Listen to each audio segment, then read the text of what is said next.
రెడ్డి గారు కానీ ఒక్క నిజమైన ఉద్యమమైనా చేశారా అధికారంలో ఉండి ముఖ్యమంత్రులుగా ఉండి అని అడుగుతున్నాం. ఈరోజు ప్రత్యేక హోదా మనకు బీజేపీ పార్టీ ఇవ్వలేదు, పోలవరం ప్రాజెక్టు ఇవ్వలేదు, మనకు రాజధాని ఇవ్వలేదు, ఒక్క హామీ కూడా నెరవేరకపోతే మరి చంద్రబాబు గారు బీజేపీ పార్టీతో ఎందుకు రెడ్డి గారిని కూడా అడుగుతున్నాం.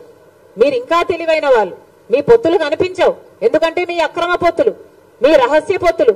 చంద్రబాబు గారైనా బహిరంగంగా ప్రజలకు చెప్పి పొత్తులు పెట్టుకుంటున్నారు, జగనన్న గారైతే రహస్యంగానే పొత్తులు పెట్టుకుంటున్నారు. ఇన్ని సంవత్సరాలుగా బీజేపీ పార్టీని ఒక్క ప్రశ్న అడిగింది లేదు. ఇన్ని సంవత్సరాలుగా ఎన్ని బిల్లులుంటే ప్రతి బిల్లులకు మద్దతు ఇచ్చారు జగన్మోహన్ రెడ్డి గారు. ఇన్ని సంవత్సరాలుగా ఎక్కడ వాళ్ళకి ఏ అధికారం కావాలైనా బీజేపీ పార్టీ నాయకులకి మనది పెట్టిందే, ఇక్కడే అడ్డా అన్నట్టుగా ఏది కావాలంటే బీజేపీ పార్టీకి ఏ ప్రాజెక్ట్ అయినా బీజేపీ పార్టీ తీసుకోవచ్చు, ఏ అధికారమైనా బీజేపీ పార్టీ తీసుకోవచ్చు, ఏ దేనికైనా రెడీ అన్నట్టుగా జగన్మోహన్ రెడ్డి గారు వ్యవహరిస్తూ బీజేపీ బానిసలుగా మీరు ఎందుకు వ్యవహరిస్తున్నారు అని అడుగుతున్నాం.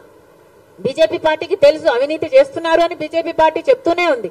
మద్యం మాఫియా అంటారు, మైనింగ్ మాఫియా అని చెప్తున్నారు, వాళ్ళ నాయకులే వచ్చి మాట్లాడుతున్నారు.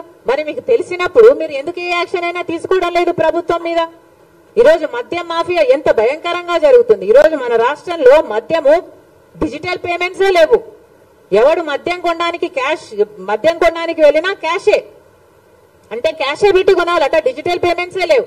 మరి మీరు క్యాష్ పెట్టి కొంటుంటే అసలు ఎంత అమ్ముతున్నారు? స్టేట్ ట్యాక్స్ ఏంటి, సెంట్రల్ ట్యాక్స్ ఏమిటి? అసలు పద్ధతి పాడు ఏది ఉండాల్సిన పని లేదా? కేంద్రంలో అధికారంలో ఉంది, మీరు వాచ్ డాగ్స్ కాదా బీజేపీ పార్టీ? మీరు ఇక్కడ యాక్షన్ తీసుకోవాల్సిన అవసరం లేదా? మీ ఈడీలు, సిబిఐలు, మీ ఎంక్వైరీలు ఇక్కడ ఏం పనిచేయవా?